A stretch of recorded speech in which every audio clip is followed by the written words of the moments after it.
ஸ்ரீகுரு சொந்தங்களுக்கு வணக்கம். இன்னைக்கு நேர்காணல நம்மளோட இருந்திருப்பவர் அரசியல் விமர்சகர் திரு ஸ்ரீகுமார் அவர்கள். அண்ணா வணக்கம். வணக்கம்பா. கொல்கத்தால அதாவது பங்களாதேஷ்ல நடந்த ஒரு பிரச்சனை, அதுவே இன்னும் தனியல. அதை ஒட்டி பார்டர் இருக்க வெஸ்ட் பெங்கால்ல பாத்தீங்கன்னா அடுத்த ஒரு பிரச்சனை என்னன்னா ஆர்ஜி கார் அப்படிங்கிற ஒரு மெடிக்கல் காலேஜ்ல ஒரு மருத்துவ மாணவி அவர்கள் பாலிய வன்கொடுமைப்பட்டு கொல்லப்பட்டிருக்காங்க. அது இப்ப நாடு தழுவிய போராட்டங்கள் நடந்துகிட்டு இருக்கு. அதுல சிஎம் மம்தா பானர்ஜி அவர்கள் ரிசைன் பண்ணணும் அப்படிலாம் போராட்டம் நடந்துட்டு இருக்கப்ப சோமோட்டோவா சுப்ரீம் கோர்ட் இந்த கேஸை எடுத்திருக்காங்க. அதுல இன்னைக்கு சில பல விஷயங்கள் சுப்ரீம் கோர்ட் ப்ரொனவுன்ஸ் பண்ணிட்டாங்க. என்ன சொல்லியிருக்காங்க சுப்ரீம் கோர்ட் மம்தா அவர்களோட இந்த நடவடிக்கை, இந்த விஷயத்துல எடுத்த நடவடிக்கையை பத்தியும் என்ன சொல்லியிருக்காங்க? இல்ல, இது ரொம்ப துரதிர்ஷ்டமான ஒரு விஷயமாக நான் பார்க்கிறேன். ஏன்னா இது போன்று ஒரு சென்சிட்டிவான ஒரு விஷயம் நடக்கும்போது அந்தந்த மாநிலத்தை சேர்ந்த அந்த அரசாங்கங்களும் அரசாங்க அதிகாரிகளும் அந்த பாதிக்கப்பட்டவர்களுக்கு நியாயம் கிடைக்கிற அளவுக்கு அவங்க நடந்துக்கணும். அப்படி நடந்துக்கலன்னா இந்த மாதிரி ஒரு பெரிய ஒரு ஃபாலோ அவுட்ல கொண்டு போய் இது விட்டுடும். இப்ப நினைச்சு பாருங்க, ஒரு ஒரு சம்பவம் நடந்தது, அந்த மாணவி இறந்து போயிருக்காங்க. சோ அந்த அவங்க குடும்பத்துக்கு நியாயம் வழங்குற மாதிரி ஒரு டிரான்ஸ்பரண்ட் வேலை, இதுக்கு ஒரு இன்வெஸ்டிகேஷனுக்கு ஏற்பாடு பண்ணி சம்பந்தப்பட்டவர்களை அரெஸ்ட் பண்ணி இல்லைன்னா அவங்கள விசாரணைக்கு உட்படுத்தி அதுல ஒரு ஒரு இம்ப்ரூவ்மெண்ட்டை காமிச்சு, அந்த ப்ரொசீடிங்ஸ்ல ஒரு இம்ப்ரூவ்மெண்ட்டை காமிச்சு அது இருந்திருந்ததுன்னா எந்த மக்களுக்குமே ஒரு பெரிய லெவல்ல குறை சொல்றாப்புல எதுவுமே நடக்காது. ஆனா என்ன நடந்திருக்குன்னு கேட்டீங்கன்னா, அந்த பிரின்சிபலை அங்கேருந்து நீக்கும்படியான ஒரு சூழ்நிலை அவங்க அங்கிருந்து அகற்றி வேற ஒரு இடத்துல அவங்களுக்கு போஸ்டிங் கொடுக்குறாங்க. இதை தவிர பாத்தீங்கன்னா நிறைய பேருடைய அந்த ப்ரொடெஸ்டர்ஸ் அதை தடுத்து நிறுத்தணுங்கிற பேர்ல அதிகார வர்க்கம் அவங்க மேல ஒரு ரொம்ப பலப்பிரயோகம் பண்றாங்க. சோ இது போன்ற விஷயங்கள் பிளஸ் அந்த ஒரு சம்பவத்துக்கு நியாயம் கிடைக்கிற மாதிரி அவங்களுடைய நோக்கமோ அவங்களுடைய ஆக்ஷனோ அதுல இல்ல. சோ இதனாலதான் இது மேல மேல அதிகமாகிறத நம்ம பார்க்கணும். குறிப்பா பெங்கால்ல என்ன ஒரு இஷ்யூ நான் பாக்குறேன்னா, நீங்க கரெக்டா சொன்னீங்க, பங்களாதேஷ்ல இப்பதான் ஒரு அரசு அகற்றப்பட்டு ஒரு ஒரு இன்டரிம் கவர்மெண்ட், ஒரு தற்காலிகமான ஒரு அரசாங்கம் இப்ப அமைக்கப்பட்டு அங்க இன்னும் நிலைமை இன்னும் சீரடையல. நான் ஏற்கனவே சில பேட்டிகள்ல சொல்லியிருக்கேன், ஒரு 3 மாதத்துல இருந்து 6 மாதம் ஆகும் அங்க இருக்கிற சிச்சுவேஷன் கொஞ்சம் கண்ட்ரோலுக்கு ஒரு நார்மல்சி ரிட்டர்ன் ஆகிறதுக்கு. அப்படிங்கிற போது அதை ஒட்டி இருக்கக்கூடிய அந்த பார்டர் ஸ்டேட்ஸா இருக்கிறவங்க ரொம்ப ரொம்ப ஜாக்கிரதையாக இருக்க வேண்டும். ஏன்னா அங்க இருக்கக்கூடிய சில பங்களாதேஷ்ல நடக்கக்கூடிய சில ப்ராப்ளம்ஸ் அண்டை மாநிலங்களுக்கு, அந்த குறிப்பா பெங்கால், அஸ்ஸாம் இந்த மாதிரி இடங்களுக்கு அதோடைய இம்பாக்ட் போகிறதுக்கு வாய்ப்பு இருக்கு. சோ அப்ப இந்த லா அண்ட் ஆர்டரை மெயின்டைன் பண்றது ஒரு ஸ்டேட் கவர்மெண்டோடைய கடமை. அப்ப என்ன பண்ணிருக்கணும் மம்தா பானர்ஜி, சோ இந்த ப்ராப்ளம்ஸ் வரக்கூடியதை உணர்ந்து அதை எப்படி சீர் செய்யணும் அப்படின்னு அவங்க பார்த்திருக்கணும். தேவைப்பட்டதுன்னா அவங்க சென்ட்ரல் கவர்மெண்டோட உதவியை கூட நாடி இருக்கலாம். காரணம் இது ஒரு பார்டர் ஸ்டேட். எப்படி குஜராத் ஒரு பார்டர் ஸ்டேட்டோ, ராஜஸ்தான் ஒரு பார்டர் ஸ்டேட்டோ, காஷ்மீர் அண்ட் பஞ்சாப் பார்டர் ஸ்டேட்டோ, அதே மாதிரி பெங்காலிஸ் பார்டர் ஸ்டேட்.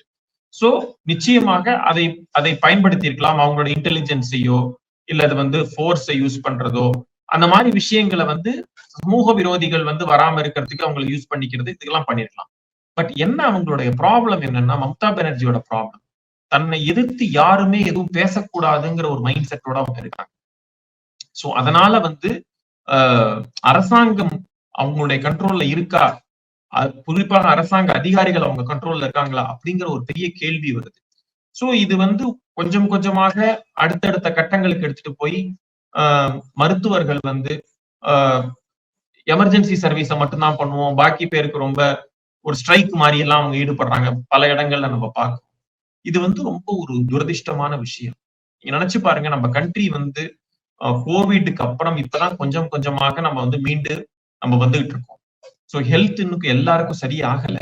அப்படிங்கிற போது இவ்வளவு பெரிய ஒரு மெடிக்கல் ஃபெட்டர்னிட்டி அவங்க நாம ஜாப் பண்ண மாட்டோம் அப்படிங்கிற மாதிரி போறது ரொம்ப பெரிய கஷ்டத்தை கொடுக்கும். ஏன்னா எத்தனை லட்சம் பேருக்கு, ஆயிரக்கணக்கான பேருக்கு சில மருத்துவர்கள் தான் நம்ம கண்ட்ரியில இருக்காங்க. சோ இதோடைய இன்டென்சிட்டியை புரிஞ்சு அந்த மாநில அரசாங்கம் நடந்து கொள்ள வேண்டும். சுப்ரீம் கோர்ட்டை பொறுத்த வரைக்கும் அவங்க என்ன சொல்லியிருக்காங்கன்னா, கடுமையா சாடி இருக்காங்க. குறிப்பா மாநில அரசாங்கத்தை, மம்தா பானர்ஜியோட அரசாங்கத்தின் மேல எப்படி நீங்க வந்து இந்த மாதிரி பண்ணியிருக்கலாம், எப்படி வந்து ஒரு ஒரு ஒரு ஒரு ஒரு இந்த ஒரு விஷயத்த வந்து மூடி மறைக்கிற மாதிரி சில ஆக்டிவிட்டிஸ் நடந்திருக்கு அப்படிங்கறது எல்லாத்தையும் இது ரொம்ப சாதாரணமா எடுத்துட்டு போக முடியாது அப்படிங்கிற விஷயத்துக்கு வந்து அவங்க போயிருக்காங்க. ஏன்னா ஏற்கனவே கல்கட்டா ஹைகோர்ட்டுடைய ஒரு உத்தரவின் பேர்ல இந்த கேஸ் வந்து சிபிஐக்கு ஹேண்ட் ஓவர் ஆயிடுச்சு. சோ அதை எதிர்த்து இப்ப இவங்க வந்து சூமோட்டோவா இவங்க எடுக்கிறாங்க. சுப்ரீம் கோர்ட் வந்து அவங்களே வந்து தன்னுடைய ஓன் அதிகாரத்துக்கு உட்பட்டு அவங்க எடுத்து இதுல வந்து பேசுறாங்க. சோ இதோடைய தீர்ப்பு இன்னும் வரல. பட் ரிமார்க்ஸ் தான் வந்திருக்குது. அதாவது விமர்சனங்கள் அப்படிங்கிறது வந்திருக்குது. போக போக அடுத்த கட்டத்துக்கு இது எப்படி எடுத்துட்டு போறாங்கிறத நம்ம பொறுத்திருந்து பார்க்கணும். இப்போதைக்கு சிபிஐ வந்து இந்த கேஸ வந்து இதுல வந்து ஹேண்டில் பண்றாங்க.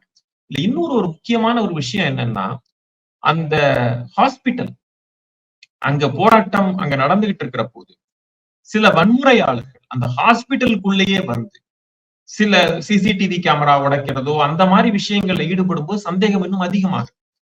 ஏன்னா ஏதோ ஒரு ஆதாரங்களையோ தடயங்களையோ அழிப்பதற்கு இவங்க முற்படுகிறார்களோ அப்படிங்கிற மாதிரி. அண்ட் அரசாங்கம் என்ன பண்றாங்க, அந்த போராட்டக்காரர்கள் அப்படிங்கிற பேர்ல அதுக்கு அந்த நியாயம் கேட்டு இருக்காங்க இல்லையா, அவங்க மேல பலத்தை பிரயோகிக்கிறதுக்கு பதிலா தவறுகள் செய்யற அந்த வன்முறையாளர்கள் மேல அத பலத்தை பிரயோகிச்சிருக்கணும். அதை அவங்க பண்ணல. அது ஏன்னு தெரியல. சோ இது எல்லாமே இந்த கோர்ட்டுடைய ஒரு விசாரணைக்கு உட்படுத்தப்பட்டு சம்பந்தப்பட்டவர்களுக்கு நியாயம் கிடைக்க வேண்டும். மொத்தத்துல பாத்தீங்கன்னா அதுல நியாயம் கிடைச்சாதான் ஒரு ஒரு நீதி நிலைநாட்டப்படும். எப்படி போகுதுங்கிறத நம்ம பொறுத்திருந்து பார்க்கணும். அடுத்தது பார்த்திருப்போம், தேர்தல் ஆணையம் வந்து அறிவிச்சிட்டாங்க ஸ்டேட்டுக்கு வந்தான எலெக்ஷன். ஏன்னா இப்ப டிசம்பருக்குள்ள எனக்கு தெரிஞ்சு 4-5 ஸ்டேட்டுக்கு எலெக்ஷன் வரப்போகுது. அதுல முதல் 2 வந்து ஜம்மு அண்ட் காஷ்மீரும் ஹரியானாவும்.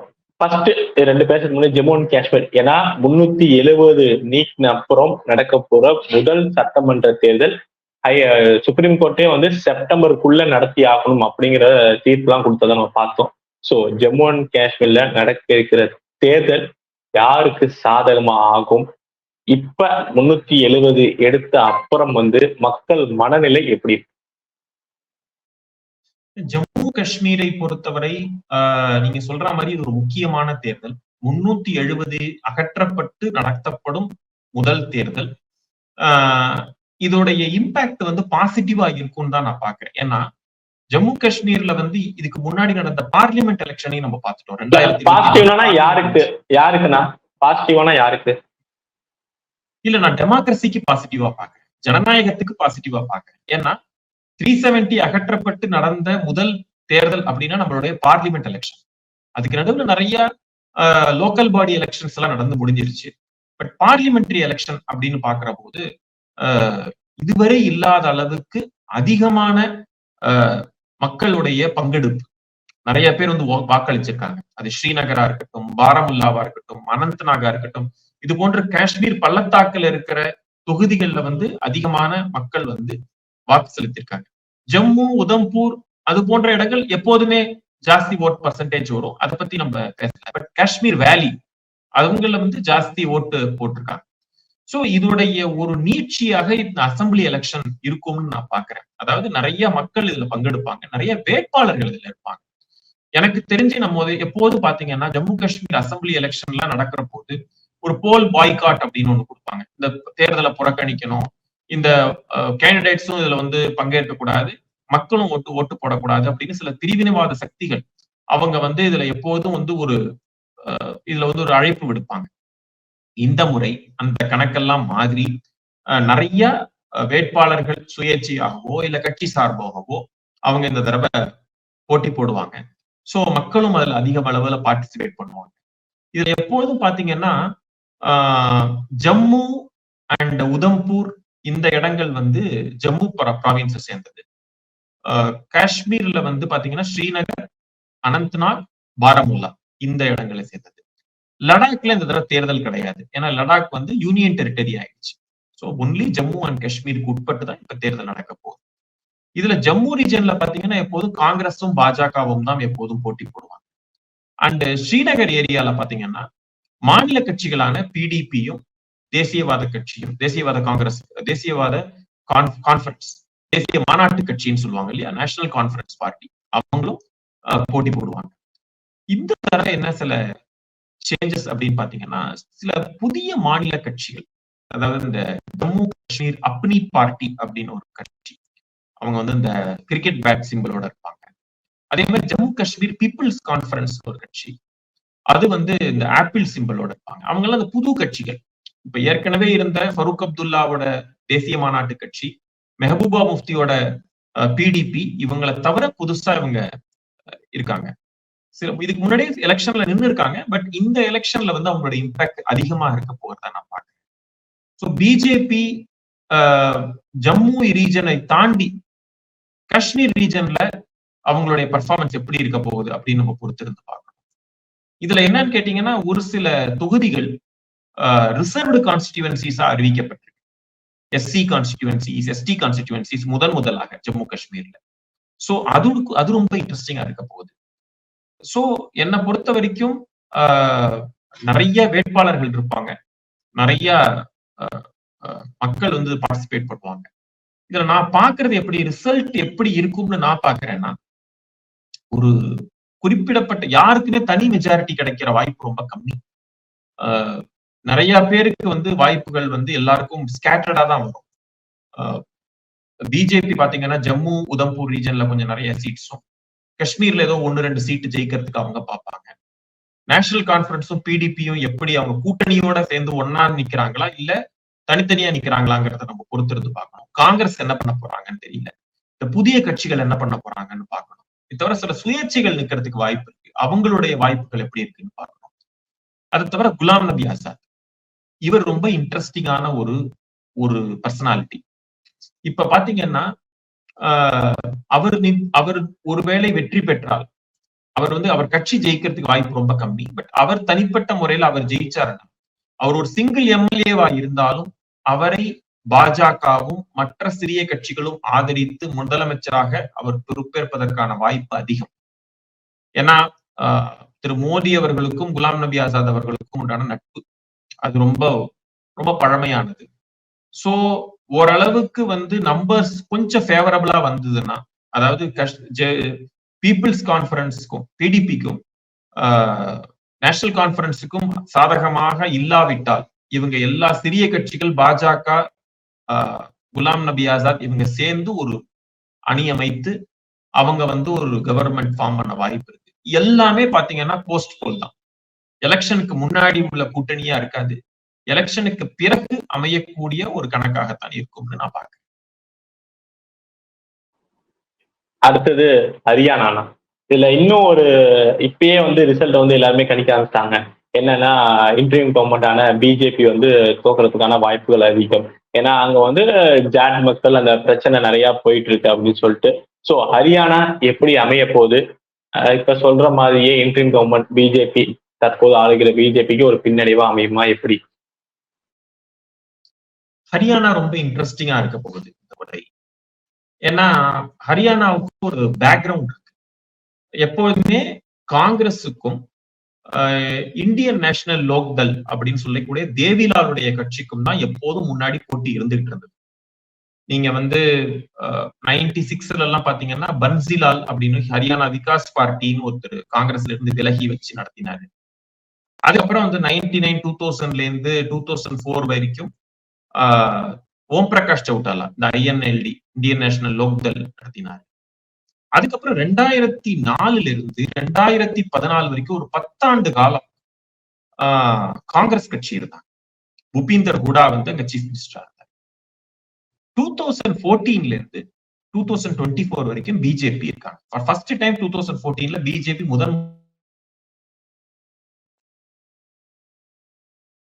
கேக்குதா பாப்போம்?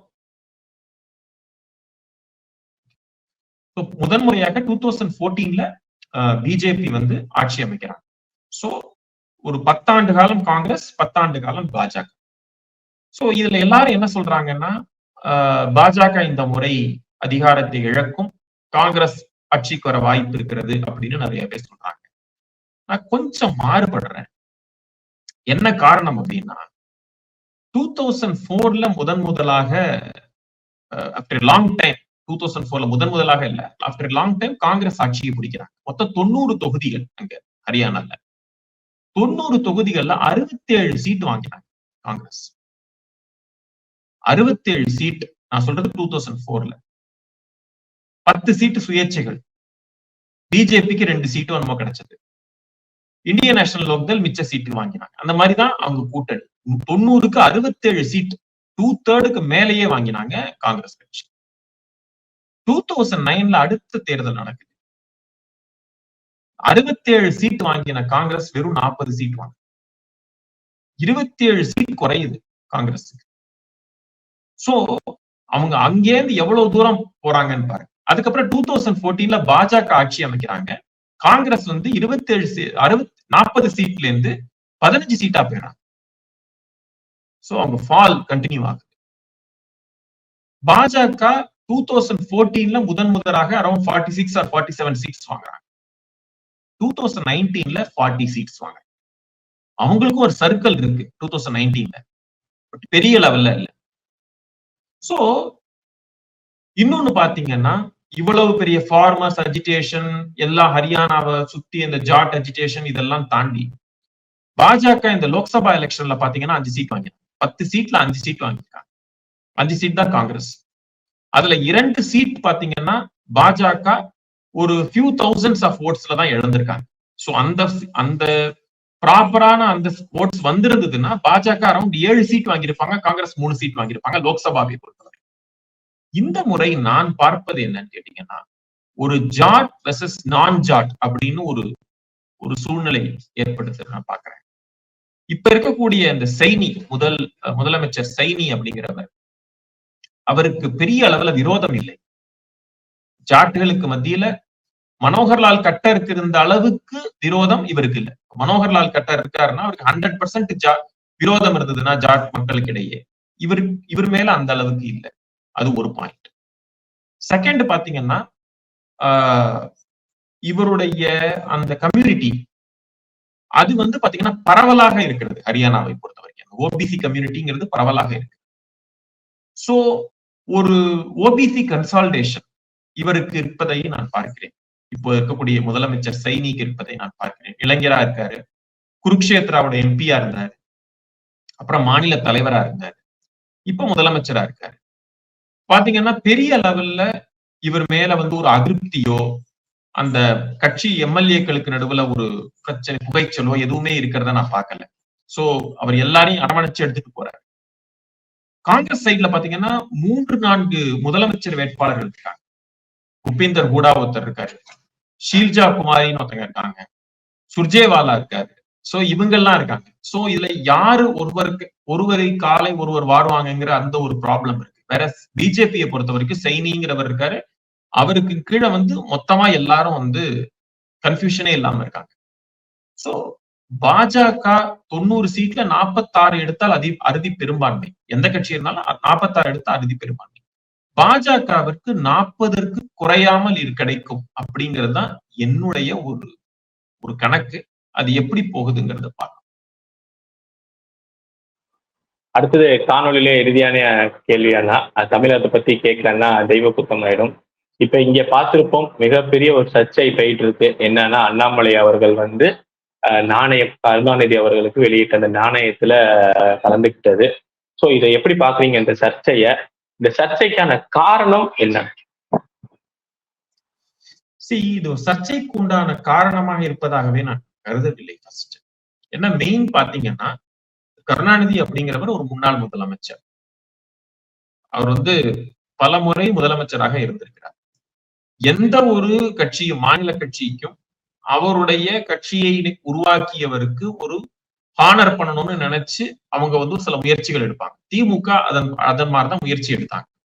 சோ ஒரு நாணயம் வெளியிடணும் அப்படிங்கிறது அவங்களுடைய முயற்சி. சோ நாணயம் வெளியிட வேண்டும் அப்படிங்கிறது பாத்தீங்கன்னா எப்போதும் சென்ட்ரல் கவர்மெண்டோடைய ஒரு பர்வியூல வருது. அப்படிங்கிற போது அவங்களுக்கு அணுகி அவங்க சில அதுக்கு உண்டான பேப்பர்ஸை சப்மிட் பண்ணிருக்கலாம். மத்திய அரசாங்கம் பொறுத்த வரைக்கும் நிறைய பேரை ஹானர் பண்ணியிருக்காங்க. பாஜகவை பொறுத்த வரைக்கும் அது எதிர்கட்சியாக இருக்கக்கூடிய பிரணாப் முகர்ஜிக்கு பாரத ரத்னா கொடுக்கறதா இருக்கட்டும், எதிர்கட்சியில இருந்த குலாம் நபி ஆசாதோ, முலாயம் சிங் யாதவோ, சரத் பவாரோ, இல்லைன்னா முசஃபர் பெய்க் அப்படிங்கிறவரோ, இல்லைன்னா எஸ்சி ஜமீர், காங்கிரஸ் தலைவர் எஸ்சி ஜமீரோ, அல்லது தருண் கோகோய், அஸ்ஸாமுடைய முதலமைச்சரா இருந்தவர் தருண் கோகோய், காங்கிரஸ் தலைவர், அவரையோ, இவங்களை எல்லாரையுமே ஹானர் பண்ணிருக்காங்க. சோ எதிர்கட்சிகளை ஹானர் பண்ணாம பிஜேபி இருந்ததே இல்லை. பல முறை அவங்களுக்கு பத்ம விருதுகள் வழங்கப்பட்டிருக்கு. அப்படி பாக்குற போது இவங்களுக்கு ஒரு காயின் ரிலீஸ் பண்றதுல எந்த தவறு இருக்கிறதாவும் எனக்கு தெரியல. First point. செகண்ட் பாத்தீங்கன்னா, இங்க இருக்கக்கூடிய சில பாஜக பீப்புள் அதை நாங்க எதிர்க்கிறோம் அப்படிங்கிற மாதிரி சொல்றாங்க. எதிர்க்கிறது அவங்களுடைய உரிமை, அதுல பத்தி நான் சொல்றதுக்கு ஒண்ணும் இல்லை. பட் என்னன்னா, மத்திய அரசாங்கத்தை பொறுத்த வரைக்கும் அவங்க எப்படி பார்ப்பாங்கன்னா, ஒரு சில பில்ஸ் பாஸ் பண்றதுக்கு அவங்களுக்கு சில நம்பர்ஸ் வேணும். அதே நேரத்துல இங்க லோக்கல்ல அரசியல் பணம். சோ இது ரெண்டுத்தையும் பேலன்ஸ் பண்ணி தான் போவாங்க. ஒரிசாவை எக்ஸாம்பிளா எடுத்துக்க. ஒரிசால நவீன் பட்நாயக்குக்கும் மத்தியில இருந்த பாஜகவுக்கும் நல்லுறவு இருந்தது. பல பில்ஸ்ல அவர் சப்போர்ட்டும் பண்ணியிருக்காரு. பட் ஸ்டேட் யூனிட்டை பொறுத்த வரைக்கும் பாங்க, அவங்க நவீன் பட்நாயக் எதுக்கு தான் அரசியல் பண்ணாங்க. இன்ஃபேக்ட் மத்திய பாஜக நவீன் பட்நாயக்கோட கூட்டணி வச்சுக்கலாம்னு நினைச்ச போது கூட அங்க இருக்கக்கூடிய அந்த ஸ்டேட் யூனிட் ஆஃப் பாஜக, ஒடிசா ஸ்டேட் யூனிட் ஆஃப் பாஜக அதை எதிர்த்தது. கடைசியில அவங்க ஸ்டேட் யூனிட் சொல்றதுதான் கேட்டாங்க. அதன் விளைவு என்னாச்சுன்னு கேட்டீங்கன்னா, இன்னைக்கு பாஜகவோட ஒரு ஆட்சியே வந்துருச்சு ஒடிசா. சோ பாஜகவுடைய தமிழ்நாடு பீப்புள் இதை உணர வேண்டும். உதட்டளவுல அவங்களுடைய விமர்சனங்கள் இருந்தா போறாங்க, செயல்ல இருக்கணும். நீங்க எந்த செயல்லையுமே அது இல்லாம மத்திய அரசாங்கம் கருணாநிதிக்கு நாணயம் வெளியிட்டது தவறு அப்படின்னு சொல்லிக்கிட்டு இருந்தா ஓட்டு விழாது. இன்னைக்கும் நான் சொல்றேன், 2024 தேர்தல் முடிஞ்சு போச்சு, 2026 நெருங்கிக்கிட்டு இருக்கு. எத்தனை தொகுதிகள் பாஜக கண்டறிந்திருக்கிறது, எத்தனை வேட்பாளர்களை அவங்க தயார் பண்ணியிருக்காங்க, எத்தனை இடங்கள்ல பூத் மேனேஜ்மெண்ட், பூத் கமிட்டி போடப்பட்டிருக்கிறது, பிரச்சாரங்க யுத்தி என்ன பண்ணிருக்காங்க, இருக்கக்கூடிய கூட்டணியை இவங்க எப்படி அரவணைச்சிருக்காங்க, புதிய கூட்டணிகளை யாரு கொண்டு வர போறாங்க, இதை பற்றிய சிந்தனை முதல்ல இருக்கணும் ஃபர்ஸ்ட். அதுக்கப்புறம் பாக்கி விஷயங்களுக்கு அவங்க போனா சரியா இருக்கும். இதுல ஒரு தெளிவே இல்லாம வெறும் விமர்சனம் பண்ணால் மட்டும் ஓட்டு விழாது. நான் திரும்பவும் சொல்றேன், 2026க்கு இது போன்று சோசியல் மீடியால பேசினாலோ அல்லது உங்களுக்கு நியூஸ் மீடியால பேசினாலோ பேட்டிகள் மூலியமாகவோ கட்சி வளராது. இதுதான் நான் சொல்ல வேண்டும். கண்டிப்பா நீங்க சொல்ற மாதிரியே பொறுத்து பார்ப்போம் அடுத்த நகை எப்படி இருக்குன்னு. இவ்வளவு நேரம் உங்க நேரத்தை நம்ம தளத்து பயந்தமைக்கு ரொம்ப ரொம்ப நன்றி. நல்லதே நடக்கும். நன்றி. ஜெய்.